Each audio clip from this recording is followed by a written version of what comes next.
Hey, how's it going? Rich from Elk Endeavors. Today I'm going to be talking about the second week that I've done for the 30-day money cleanse. Now, this is turning into way more than 30 days, but what's really important is that I get it right. And in order to do that, I talked about last week, if in order to do that, I have to really understand and get in touch with the way I use money and how that's going to play out in the 30-day money cleanse. So there's a lot of things in the 30-day money cleanse that ask you to really kind of examine the way that you use money. And I don't think for me, I couldn't really do it right off the bat. I couldn't just go into week one and start. So I've taken some time, and I hope you do the same. And I'm hoping that you're following along. If you're not, go ahead and click the link below. There's a link to the book. You can get the book, The 30-Day Money Cleanse by Ashley Feinstein Gersley, and just follow along and do this with me. So if this is a year from now, go ahead and get it and do it on your own and watch the videos. And then if you're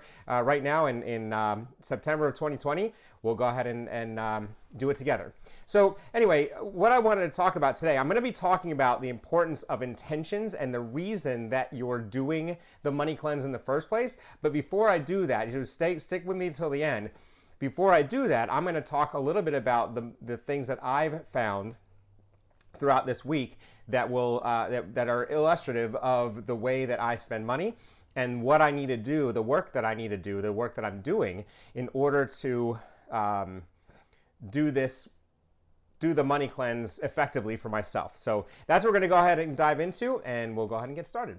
All right, so what we're going to do now is look at my money journal from September 20th through the 26th. So it's basically last week. And what I wanted to do was just sort of take a look at the way I spent my money and what are the things that I'm noticing as a person who uses money, and thinking about how that is going to affect me going through the money cleanse and then going through my everyday life. So if you look at, I've got 2 days where I spent money. I spent money on September 22nd, which was Tuesday, and then September 25th, which was Friday. And I bought gas, which I needed. That's something I needed. And I got $200 out of the bank. So that just kind of going off that. But with the gas, I did spend with the debit card because it's easier when you go to the gas station. It's it's kind of a pain to go inside, give them the money, go outside, pump the gas, go back inside, get your change, etc. So I used $36.91 to buy gas. And so my experience before was I needed gas, and by the end I had gas, so that was easy. Now at the same time, I went to Wawa. Interestingly, and I'll talk about this in a second. I went to Wawa, which is our convenience store where I get gas, and I bought a smoothie and a soft pretzel, I think, for $6.52. I was hungry, and then afterwards I was overfull and irritated, right? Because the smoothie is very filling. And I was also irritated with myself that I spent $6.52 because I didn't need to do that. Now, the reason I did that was because I didn't take enough food to work. So I ended up at work. I felt really hungry, and so I got I was out and I got the smoothie. Now, and that's one of the things they tell you to go to the grocery store. You never go to the grocery store. You shouldn't go to the grocery store when you're hungry, because then you end up doing impulse buys. So then fast forward to Friday. I got groceries for $3. Oh, I needed like rolls. I had some stuff that I wanted to finish, so I wanted to make a sandwich. So I got rolls. So $3.56 on rolls. I got my haircut for $40 with tip, and then I bought some beer on the 25th and on Friday, and I wanted a beer. So, but if you look here, I also felt like remorse, and I didn't really feel well the next day. Right? I don't drink very often, and so I had a couple beers, and the next Saturday morning, I didn't feel as good as I usually do. So that affected my day. So when you think about the way that I spent my money, So the total I spent was less than $100. It was $98.28. Of that, I $80.47 was essential. So my haircut, the groceries, and the gas. Right, those were the essential things that I bought. The non-essential, the frivolous things I bought was $17.85.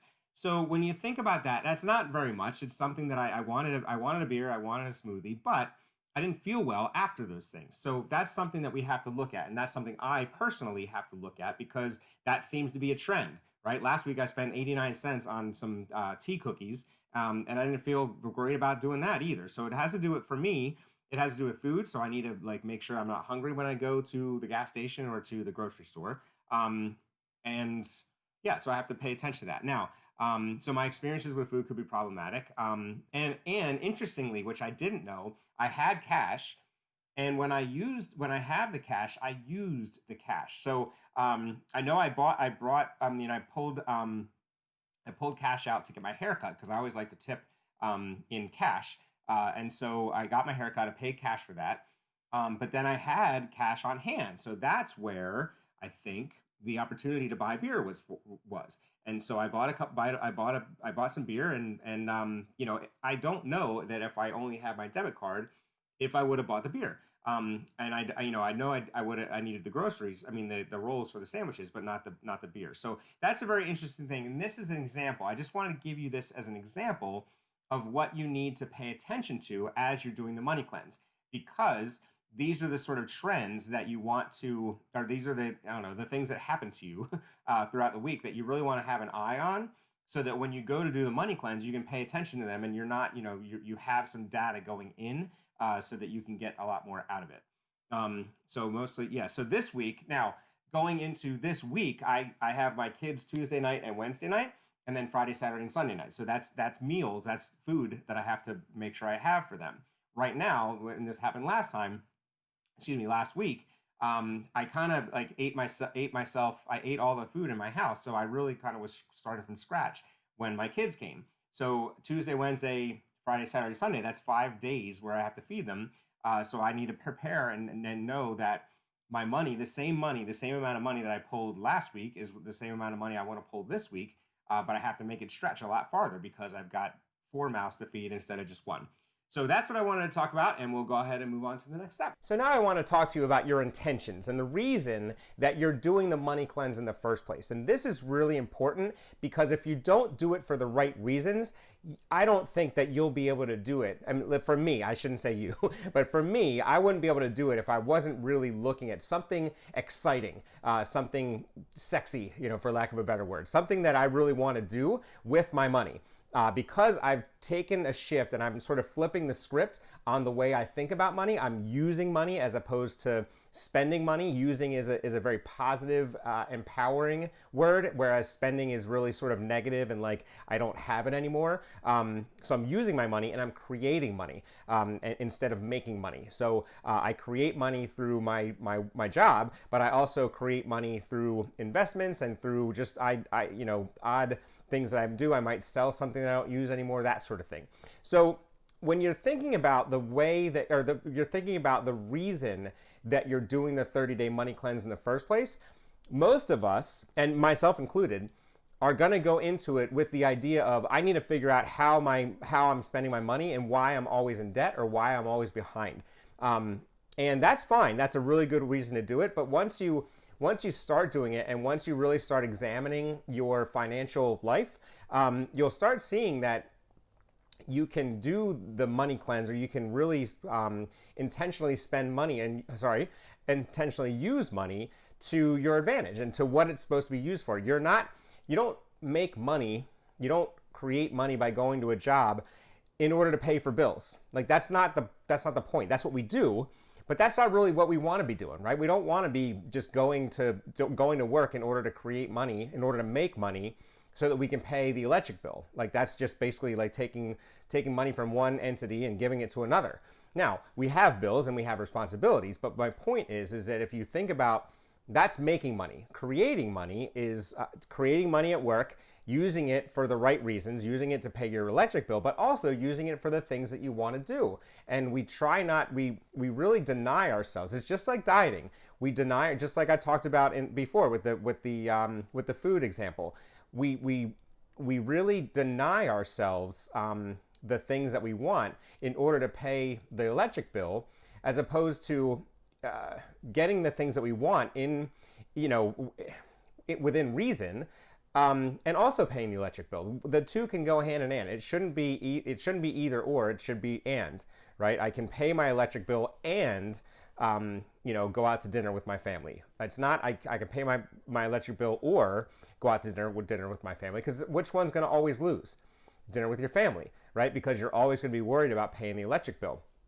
So when you think about your intentions, it's really important to think like past the debt part, past the scarcity mindset, and really move more into an abundant mindset. So an example not to do in terms of your intentions, in terms of your goals with the money cleanse, is to get out of debt, right? Like getting out of debt really focuses on the things that are wrong. It focuses on the past and the present, as opposed to focusing on the future. So of course you want to get out of debt, and that's something that we all strive for. And many of us are in debt, many of us don't have debt, but regardless, you don't want to you don't want the intention of your money cleanse to be to get out of debt, because it's not fun. It's really concentrating on the negative. And when we focus on debt, the things that we focus on, we get more of. So, and I'm a perfect example of this. When I was really, really struggling with debt, and really trying to get out of debt, I looked at my debt every day, and I looked at it and I looked at it and I thought about how can I, sell like an old table in order to get, $15 in order to put that toward my debt. And $15 wasn't going to really make a much difference, right? So instead, what I'm now doing is not focusing on the debt. I know the debt's there. It's not going to go away. I don't have to concentrate. I don't have to look at it every day. I pay it as I go. But I concentrate on the fun things. So in order to really make it fun and interesting, you want to have the intention of, I want to take my family on a vacation. I'm looking at my notes here. I want to take my family on a vacation. I want to, get something for my family. I want to be able to take my family out to dinner whenever I want to. So that's really what you want to focus on with the intentions of why you're doing the money cleanse. Now, I've really I was thinking through this and how to use an example from the house, right? And so I have a hammer. So most of us have a hammer. Yeah. Most of us have a hammer in the house. And the reason we have a hammer in the house is to fix things, to solve problems, right? But we don't think about the fact that you can beautify the house with the same hammer. And so if you're using money as a tool, you can use it to, do that, like the big nails are like the electric bill and the gas bill and the water bill and whatnot. But the little ones, the little nails, the finishing nails, right here, that I also keep in the house, are to beautify the house. So you think about this. I'm going to pull this nail out. This little nail, okay? Actually, this isn't one I'm going to use, but for points, this little nail can hang one of these pictures over here, right? It beautifies the house with the same hammer. So the tool can beautify. The tool can get you a really fun intention. The tool can also pay off your debt. So you want to figure out, I wish I had a bigger nail. Oddly, I don't have one in my apartment. But you want to take the little nail and use it to have fun, to beautify the house, while at the same time, you're fixing the underlying problems with the hammer as well. So I'm going to go ahead and give an example here, and we'll go ahead and come right back.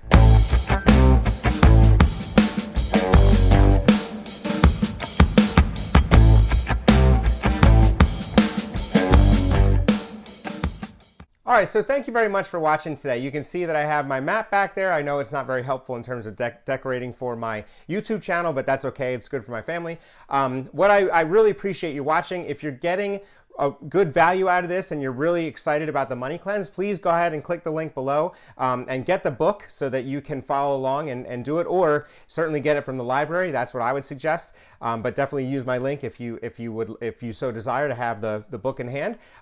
If you like what I'm doing, please subscribe to the channel. Drop me a comment below and let me know. And thank you very much for watching. Have a great day.